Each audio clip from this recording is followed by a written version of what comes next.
Chemical oxygen demand BOD may not be a good index for pollution for water bodies receiving effluents from. BOD जो है वो pollution के लिए indicate करता है। अगर BOD बढ़ता है तो पोल्यूशन ज़्यादा हो रहा है उसमें। और लेकिन ये कुछ वाटर बॉडीज़ पे एप्लीकेबल नहीं होता है जिनको वेस्ट मटेरियल वेस्ट मटेरियल ले रही हैं किसी एक इंडस्ट्री से। हमारे सामने 4 ऑप्शन है।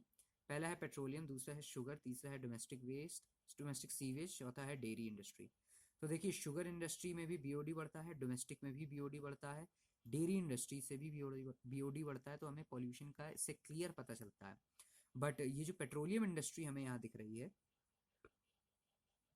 इससे BOD का कुछ खास इफेक्ट हमें पता नहीं चल पाता, जिसकी वजह से हमें पता ही नहीं चलता कि यहाँ पे पोल्यूशन है कि नहीं है।